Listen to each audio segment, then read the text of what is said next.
The United States doesn't have to control Asia. We're not trying to do that. We couldn't do it if we tried. We've never been able to. We just need to make sure that nobody else controls Asia. Stephen Walt, professor of international affairs at Harvard's John F. Kennedy School. We have a brilliant professor here at Harvard, Stephen Walt, who's also a realist. Steve's most famous book, The Israel Lobby and U.S. Foreign Policy, which appeared in 2007 with John Mersheimer. His most recent book is the 2018 The Hell of Good Intentions, America's Foreign Policy Elite and the Decline of U.S. Primacy. If you're a realist, that doesn't mean you can't strive to make a more peaceful world, but you have to recognize what you're up against. Others may have more at stake than we do, may even have more wisdom. How do you think that could be remedied? In the early 21st century, largely thanks to the global liberal order, humanity has experienced the most peaceful and prosperous era in history. That era is now over. Could we be heading toward World War III? Palestinian authority is basically a tool of the Israeli government. To the extent that it serves the interests of the Americans and Israelis in a good way, is there a higher hope for a two-state solution, or you don't think that's still going to happen? This is a really interesting question. What I'm suggesting here is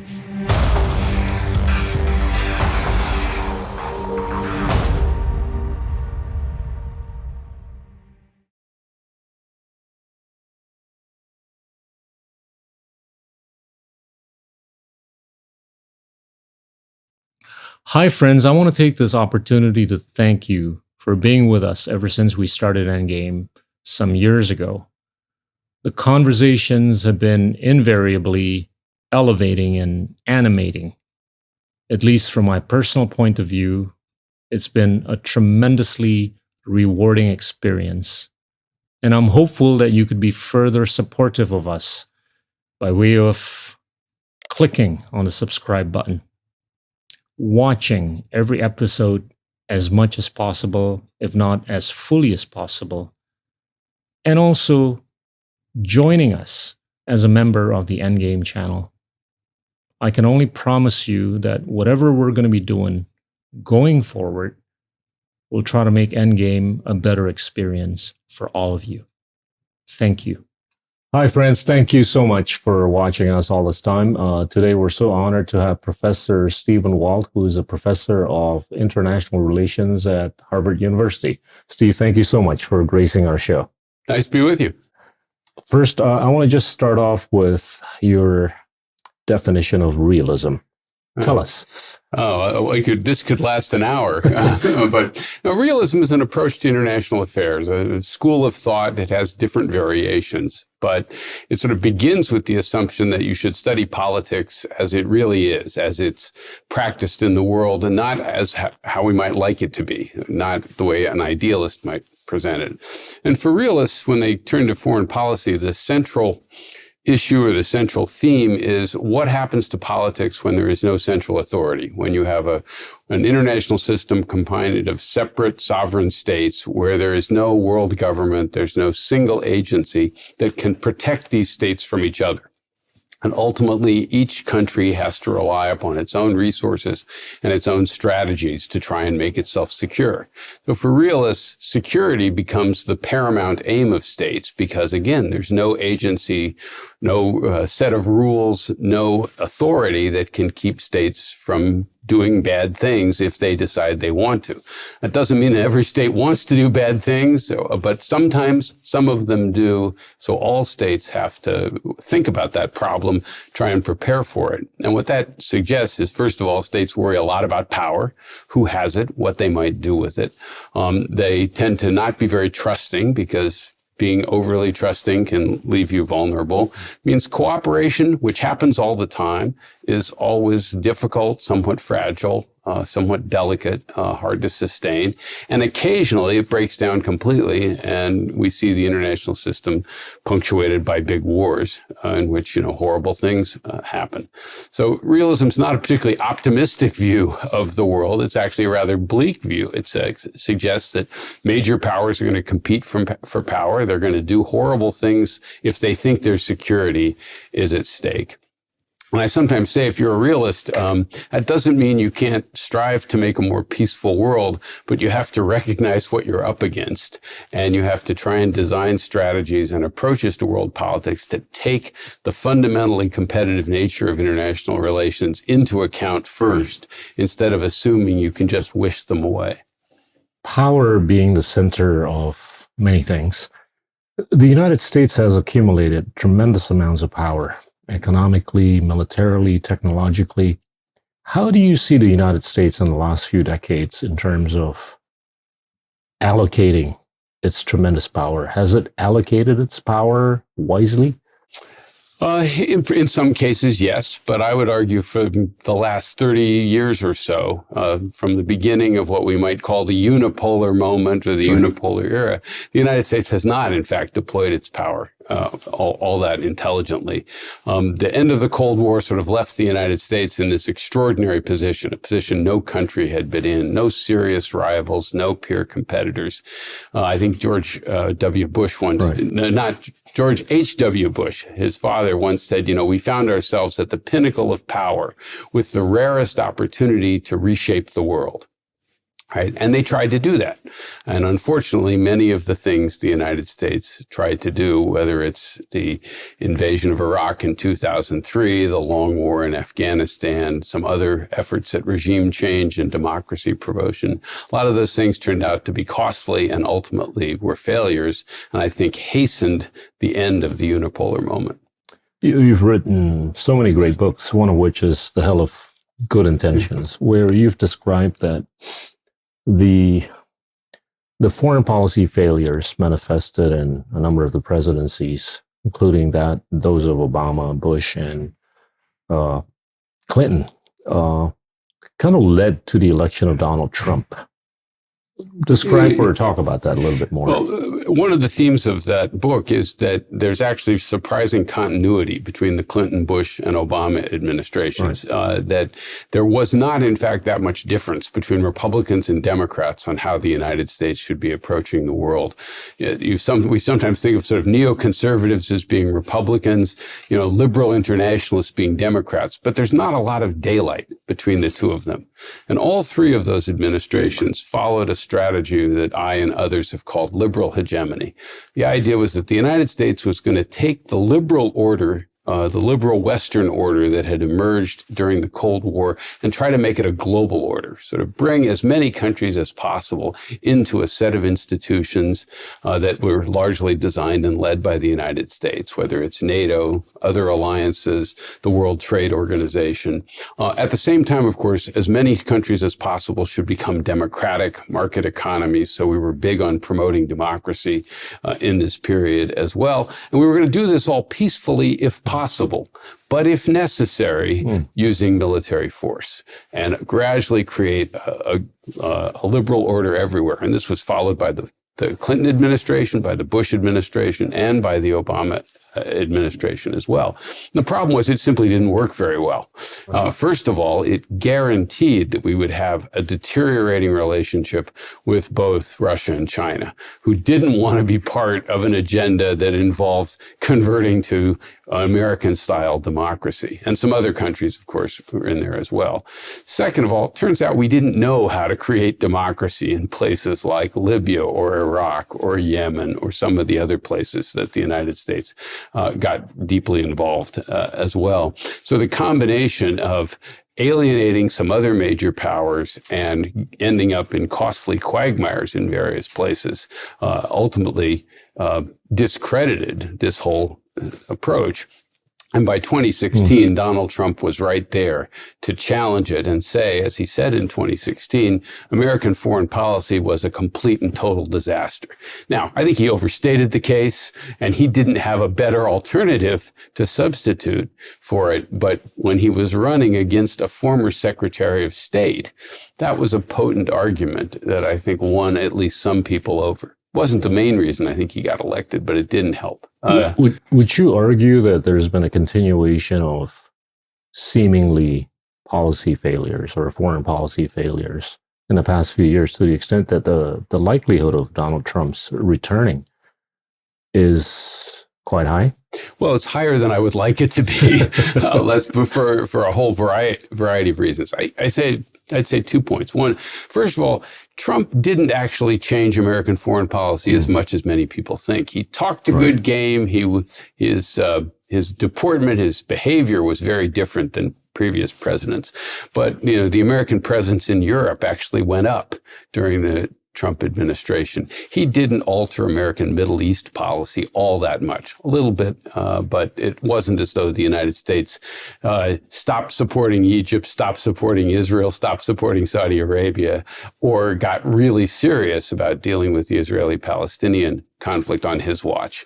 It was more of the same, done in a slightly different style. Previous American presidents had been concerned about China.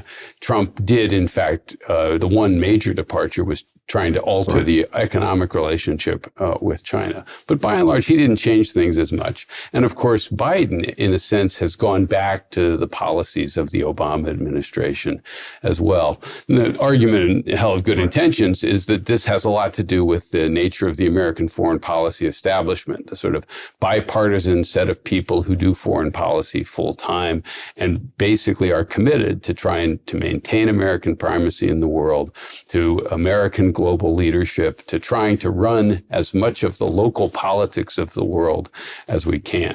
Now, what Trump would do if he's reelected remains to be seen, but it seems to me the failures of the Biden administration have given him an opportunity on foreign policy that he might not otherwise have had. The war in Ukraine has not gone as the United States has hoped. The situation in the Middle East is a disaster, and arguably worse than it was when Trump left. Trump deserves no credit for having done anything good in the Middle East, but the point is that's going to be on Biden as well. And I think that's going to be a hard record for Biden to run against. His hope, by the way, Biden's hope has to be that most Americans don't care that much about foreign policy, and that won't be a determining factor in the election. What puzzles me is that there's this continuation of this divergence between public opinions and policies. Why does it continue? Yeah, no, it's quite clear, and this goes back many years, not a recent phenomenon, that there's always been something of a gap between what the public says it wants in foreign policy and what ultimately presidents choose to do.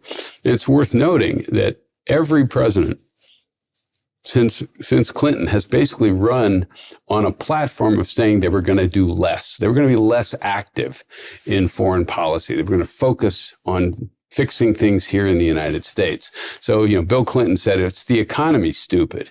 And George W. Bush said we were going to have a humble foreign policy, strong but humble. Barack Obama ran on nation building at home, not on forever wars. And of course, Donald Trump wanted to repudiate everything. So they all understand that that's what the American people want to hear. Then they get into office and they do something different. And I think that's partly the fact that the institutions, and I mean both the institutions of government, but also the surrounding set of institutions, think tanks, universities, et cetera, all tend to be very strongly supportive of a very active American global role, even if we don't necessarily have a good idea what we're doing, and even if some of the things we're trying to do are counterproductive.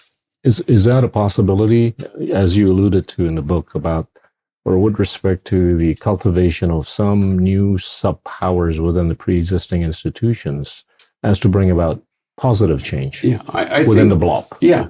So the blob being a reference to this foreign policy establishment, a term, by the way, coined by Barack Obama's deputy national security advisor, Ben Rhodes, who'd seen it work up close and personally. I think what you've seen in the last 5 to 8 years is at least a much wider range of discussion. That if you look at what's written in journals like Foreign Affairs, Foreign Policy, even to some degree op-ed pages as well. If you look at the set of think tanks in Washington, you're starting to see greater diversity. They really did all sort of have the same view for a long time. But the creation of the Quincy Institute for Responsible Statecraft, the fact that there's a program at the Stimson Center now on American strategy, there are people at the Carnegie Endowment, which is a mainstream think tank, who have a different view of what America's role should be, suggests that, we're starting to have an actual dialogue, a real discussion about exactly what America's role should be in the world and why is it that the things we've been doing haven't worked particularly well. And I think that's very healthy. That's what you want to see in a democracy.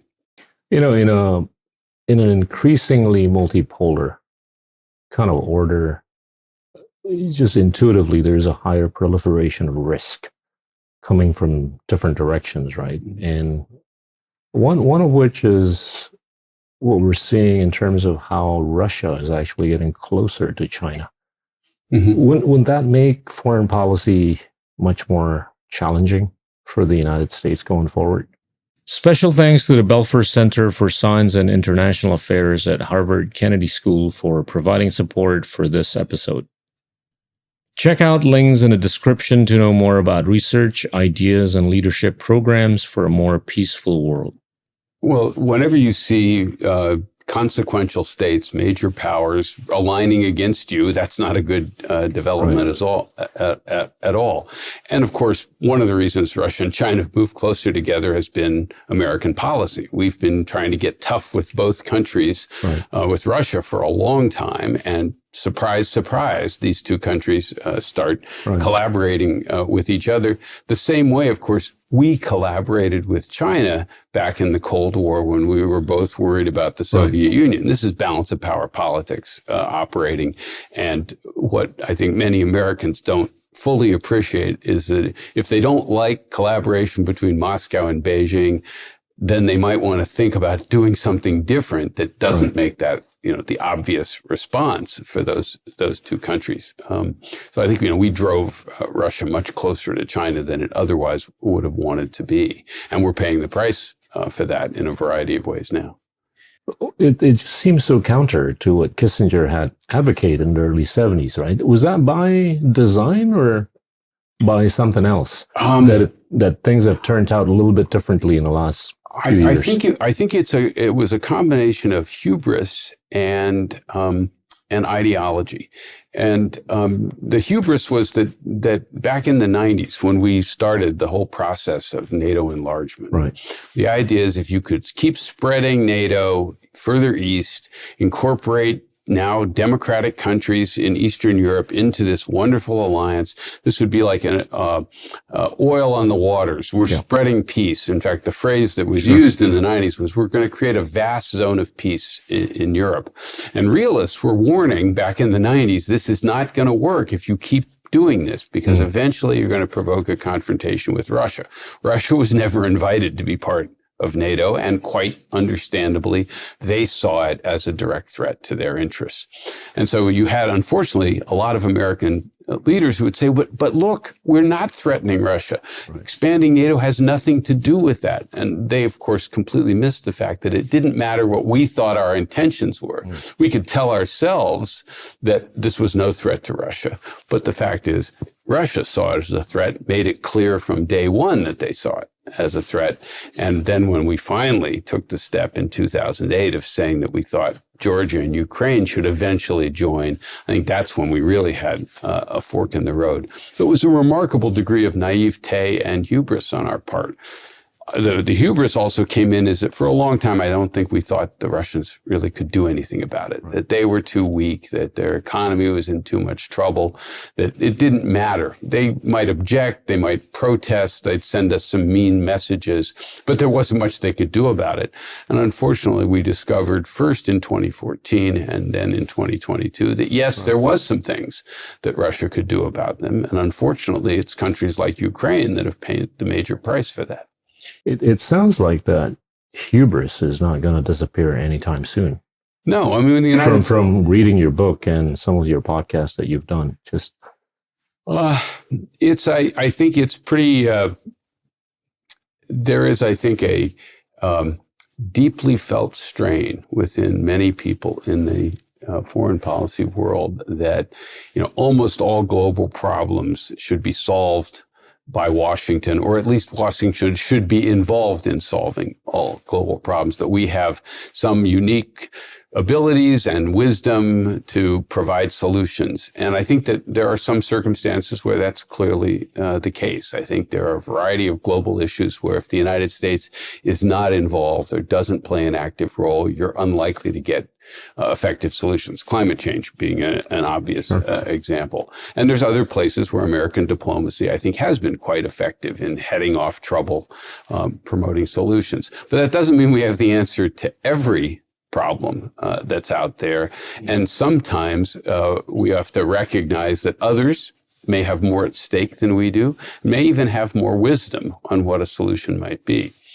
Last point is, in the unipolar era, when the United States was so powerful, our diplomacy tended to devolve into deciding what we wanted to happen, issuing a set of demands, and then if those demands weren't met, we would just start ratcheting up the pressure. And if necessary, we'd consider using military force.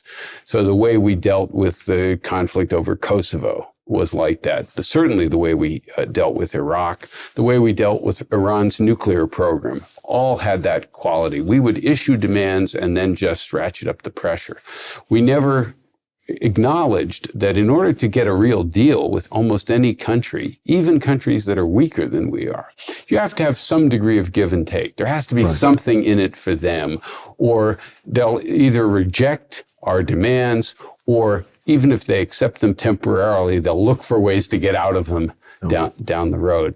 So we forgot about the normal processes of compromise and adjustment and diplomacy. We wanted 100% of what we wanted instead of being willing to take 80%, but give the other side 20%. And that is a symptom of hubris. There's a number of foreign policy failures you made reference to in the book, one of which would have been the missed opportunities with respect to the Oslo Accords, right? Time's passed. How do you think that could be remedied? So, the Oslo process, beginning in 1994, was supposed to lead to the creation of a separate Palestinian state.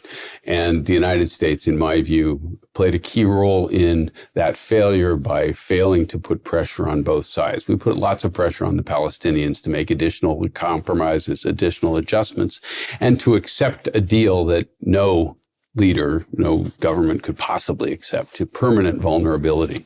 And we refused to put any pressure whatsoever on Israel, and increasingly Israeli governments understood that, so they never offered a deal that Palestinians could accept. So I think we blew that. We had help, right? There were mistakes made on Israel's part and on the Palestinians' part, but we were in charge and didn't handle that well at all.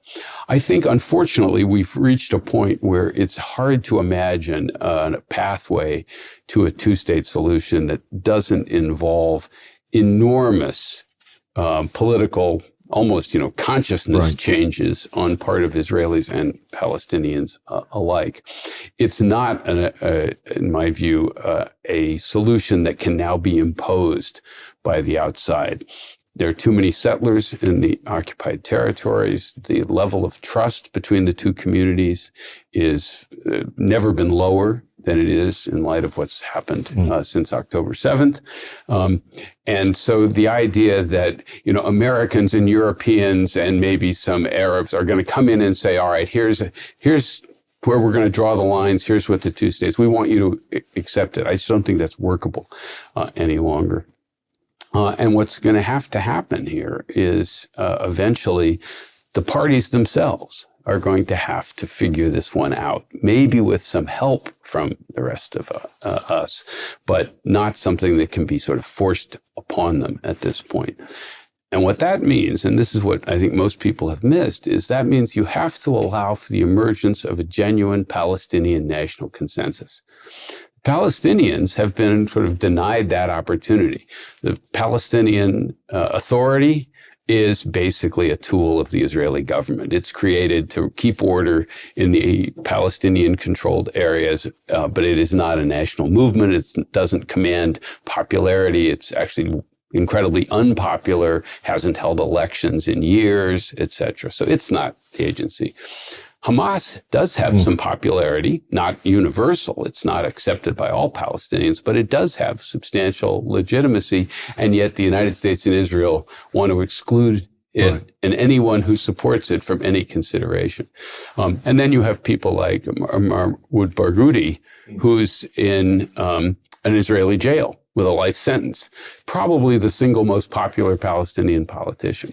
Well, if that's the situation the Palestinians are in, they can't have a political process to figure out what they regard as different possible solutions, different possible approaches, whether it's one state, two state, confederation, alignment with others.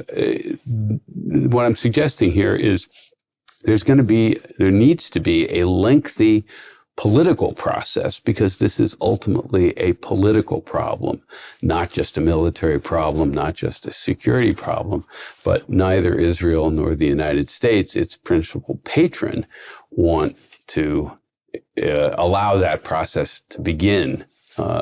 Maybe we'll see something happen once the fighting that's currently underway is over, but I'm not optimistic. Is a two-state solution likely in our lifetime? No, I don't think. I'm 68 years old. I don't think it's likely in my lifetime.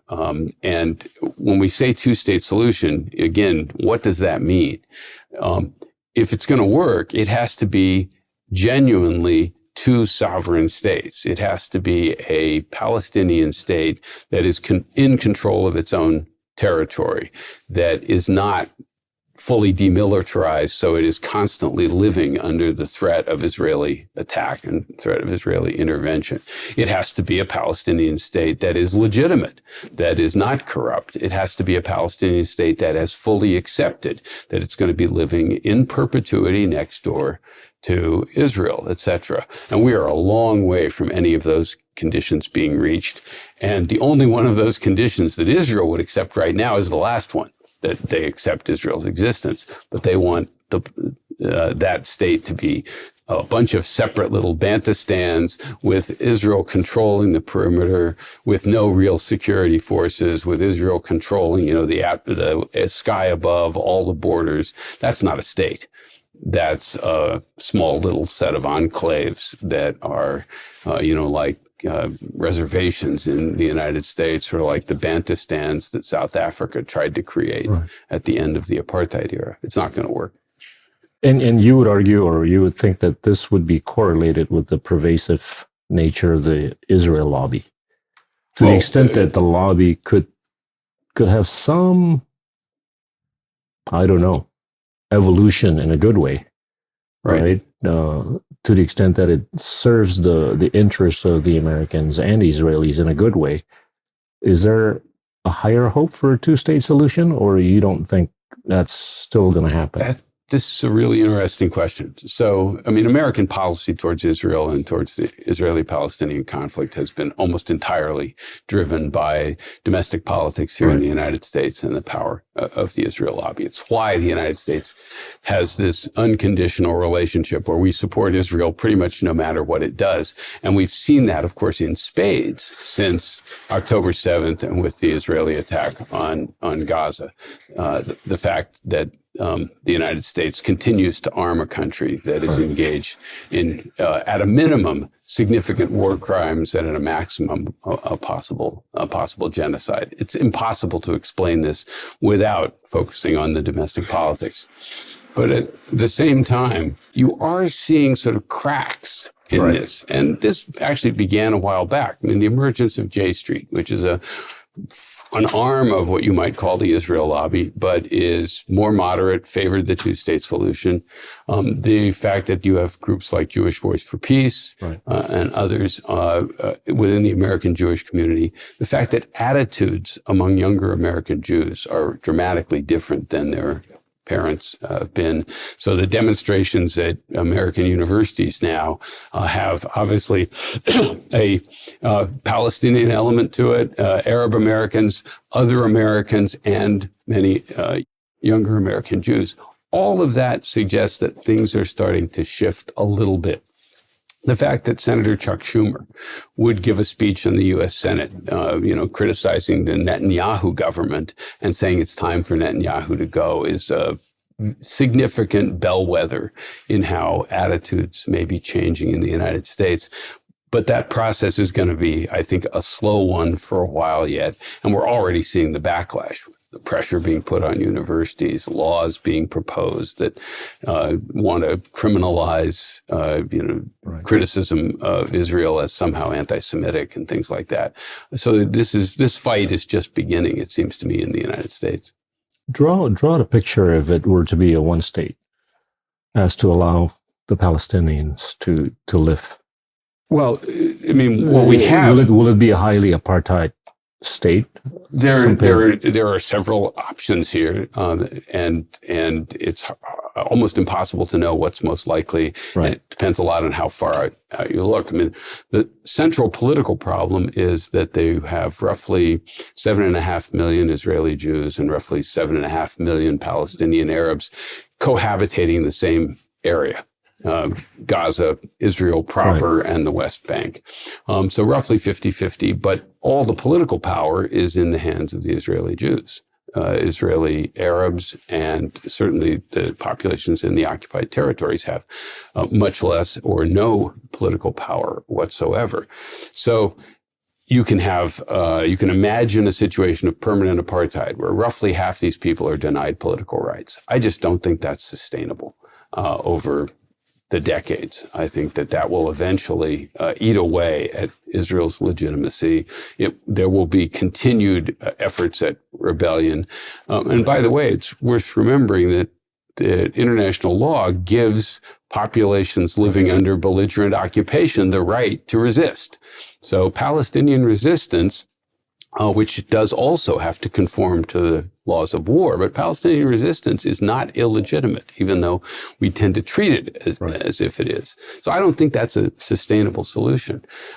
There is the two-state solution that we've already talked about, or you can imagine a one-state reality where the rights of Israeli Jews to practice their religion, to have a profound impact on the cultural life of the country are retained, that they're not discriminated against, they're not threatened, but they coexist as fellow citizens with Palestinian Arabs who also have political rights, can form political parties with Israeli Jews, with others, and where both sides recognize that the other is not going anywhere and that they have to form a community together. Now, that's not, to me, a panacea, because if you look at binational states, countries that have two very different groups within them, they often have a quite contentious relationship. It's not necessarily pretty, not easy to maintain, but that is an option. But notice that's an option that requires rethinking Zionism in a fundamental way. And that, not to say, again, that you couldn't have the Zionist idea of a homeland for the Jewish people, but it wouldn't be an exclusive homeland. And it also requires Palestinians to recognize that the Jews that are there now are not going anywhere either. They're going to have to coexist.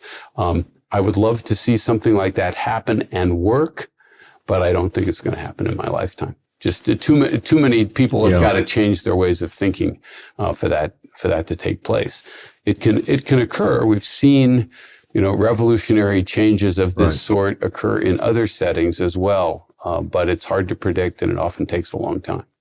On the basis that the U.S. policy with respect to the Middle East is no different under a Trump or a Biden presidency, what's the hope, or how do you think this would all bode for normalization? within the Abraham Accords. Yeah. Well, so the one innovation, if you want to call it that, in the Trump administration were the Abraham Accords, getting some Arab countries to recognize Israel, and with the hope that eventually Saudi Arabia, increasingly influential, could be brought into all of this. This was not as much of a sea change as people thought, because most of these countries had been cooperating with Israel quietly already, and much of this was driven by their mutual concerns about Iran.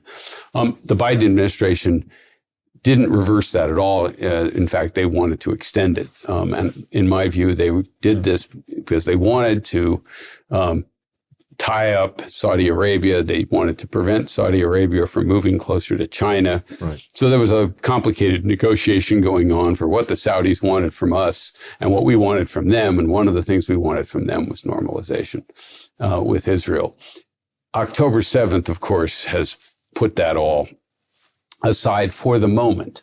I would not rule it out, some kind of normalization down the road, but it is worth noting that the Saudis have said that they're not going to do it until they see really credible signs that we're moving to deal with the Palestinian problem. They're not going to be put off by a set of promises. And it is also interesting that although a number of Arab countries seem to have helped Israel deal with this Iranian retaliation, none of them want to take credit for it.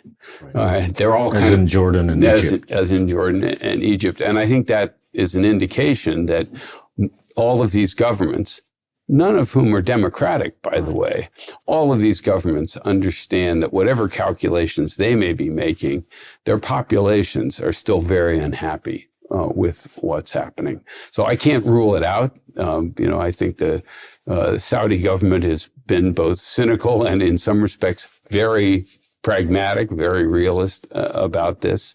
But certainly what's happening now has made it more difficult to achieve normalization in the short term. What do you think could explain the seemingly strategic silence that's being displayed by the Iranians? I mean, they seem to be very much calculated, right, in terms of telling everybody, all the stakeholders, 72 hours in advance about what they're going to do, and very targeted in terms of not hitting civilians and all that. I think the government of Iran, in some respects, has been the most grown-up, prudent, pragmatic of any of the countries in the region, certainly any of the major powers in the region. They're in no position to get into a serious war with the United States and or Israel, and they don't want to. There's been a sort of simmering, low-level conflict between Israel and Iran for a long time. Israelis assassinating Iranian officials. We have now killed some Iranian officials on our own. But both sides, we're trying to keep it sort of from turning into an all-out war for a whole variety of good reasons. And I might add, that's also true of the Saudis. The Saudis, have had something of a détente with Iran recently because they recognize things were starting to escalate, and maybe if we didn't cool things down, there might be an all-out conflict that wouldn't be good for anybody. When Israel attacked when Israel attacked the Iranian consulate in Syria, this was seen as a step up.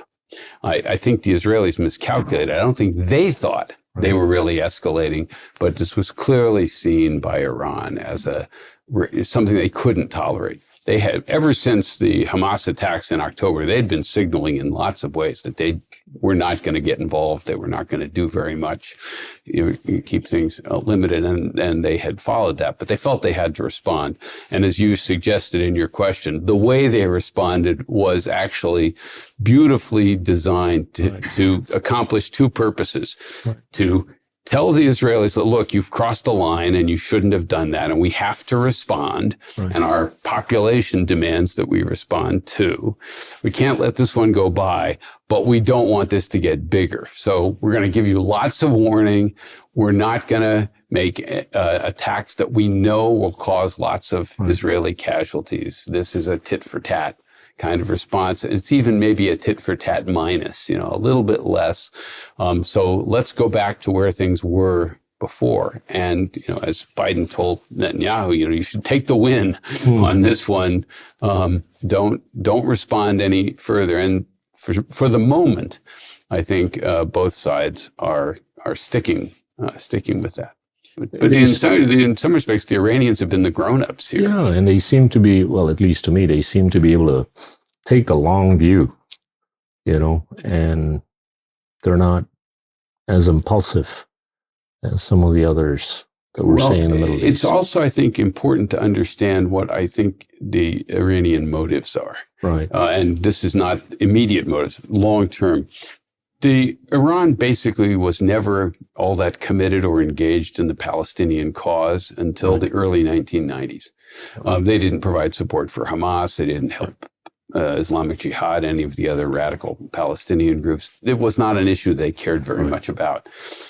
It was the Madrid conference in the early 1990s, organized by the United States in the wake of the first Gulf War, where we were going to try and move the region towards, peace between Israel and Palestine and a broader regional order under American, not dominance, but certainly under American tutelage or whatever. And we didn't invite the Iranians. We deliberately excluded them. And from Iran's point of view, it's like the United States is trying to reorganize the Middle East according to its own preferences and leaving us out entirely. And it's at that moment that Iran begins supporting Palestinian groups and increasing its support for groups like Hezbollah and others as a way of saying, look, you can't dictate what the Middle East is going to look like without listening to us, without hearing us out, and without accommodating some of our concerns. It's not to say that Iran was trying to take over the region. They don't have the capabilities to take over the region, but they weren't going to be excluded. Right. And that's continued ever since. And I think it's what's motivating them today. It's not that they're deeply committed and concerned by the plight of the Palestinians. This is a way of making sure that the United States and Israel and others don't put them in a dangerous or vulnerable position. If there's going to be a new order in the Middle East, they demand to be heard. And in my view, if you were trying to develop an order in the Middle East that might actually work, you can't exclude anyone. You have to talk to everyone. It doesn't mean you have to do everything everyone wants, but you at least have to give them a hearing and take their concerns seriously. Steve, I know you got to go. I got two more questions. Okay. This relates to Asia. You've made a reference in the past about how any particular hegemon, if that hegemon wants to be hegemonic, he's got to be involved in Asia, right, in a dominant manner. Who do you think? I mean, I want to juxtapose this with what Lee Kuan Yew had aptly pointed out, that I think China is out to dislodge the U.S. as the influential or dominant power in Asia. Right. So China, I think, if it could, would love to have a dominant position in Asia. And by that, I don't mean conquering all of Asia, expanding, whatever, but being in a position where it no longer had any significant security concerns from any other of its neighbors. I mean, China's geographic position is not a particularly attractive one. They have major powers on several borders. There are 4 nuclear-armed countries on China's borders as well. Its geography is constrained, so getting to the open ocean is not necessarily easy. Pretty easy to blockade China if it's weak as well. And if any government of China would like a situation that was more favorable. And finally, having the world's most powerful country with formal alliances with Japan and South Korea and Australia and New Zealand and a growing partnership with India and others. If you were China, this is not an ideal situation by any means. So of course, you'd like to gradually try to push the United States out or encourage countries in Asia to start distancing themselves from the United States, so that you could have a dominant position, not controlling these countries, but putting limits on what they can do and not having to worry that they would do something you might not like. something dangerous as well. Problem is that's going to be hard to do, right? Asia is not full of tiny countries. It's full of some, countries with large economies, large populations, and none of them want to be in a inferior subordinate position to Beijing as well. And the more that China has tried to push the envelope, whether it's in the South China Sea, the East China Sea, putting pressure on Taiwan, which is a special case, border clashes with India, all of these things, playing hardball with Australia over COVID and trade relations, all of those things, of course, have produced a negative reaction in these countries where they're now cooperating more with each other in ways they haven't in the past. They're spending more on defense, and they're eager to have the United States remain in Asia for as long as possible. So from a Chinese perspective, the harder they push, the more resistance they face. And I think, despite all of the ways that the United States manages to get itself distracted by other problems, over the long term, concerns about not allowing China to dominate Asia will focus more and more American attention there. The only point I would add to that is the United States doesn't have to control Asia. We're not trying to do that. We couldn't do it if we tried. We've never been able to. We just need to make sure that nobody else controls Asia. And fortunately, lots of Asian countries have the same view. They don't want any single country to dominate the region, and they also don't want a war, right? Because that, of course, would damage all of them. And I think that's completely compatible with American interests, and U.S. diplomats should be explaining that to our Asian friends every chance they get. Last one. You've been an advocate for offshore balancing strategy, right, sort of like what Nixon, had advocated quite a long time ago. Is that a realistic, ask? Yeah, no, I think that's where we're headed, and I think that's where we should be headed, where we recognize that the United States, for historical reasons, is in this very favorable position. Unlike China, with lots of neighbors that they have to worry about, we have no neighbors that we have to worry about. That's one of the reasons the United States can wander all over the world getting into trouble. We don't have to worry about Canada attacking us or anything like that. That gives us enormous latitude, and it means the only really serious threats the United States faces are other great powers, major powers, who might dominate their region the way we dominate the Western Hemisphere. And if they did, then they would be free to roam around the world, getting into trouble. They might even try to build influence, maybe form alliances with countries near the United States, which we would find very uncomfortable. So the United States has, I think, for many years, really since the beginning of the 20th century, tried to prevent any other country from, say, dominating all of Europe, dominating all of Asia. That's why we've entered World War I and World War II. When we've departed from that, we've usually gotten into trouble, right? When we invading Iraq being a good, but when we stick to those basic goals, which are not automatic, but they're relatively easy to do, then we usually succeed. And the trick is making sure that our partners in either Europe or Asia, pull their fair share of the burden, right? And so we have constant arguments with our friends in Asia and our friends in Europe about who's doing enough. I think right now we're in a position where we should be doing a little bit less in Europe, maybe a lot less in Europe, and focusing more attention on Asia, because from a geopolitical point of view, the long-term challenge to the United States is in Asia, not in Europe. Steve, you've been kind with your time. Thank you. Nice talking with you. Thank you. That was Professor Stephen Walt at Harvard University. Thank you. Inilah Endgame.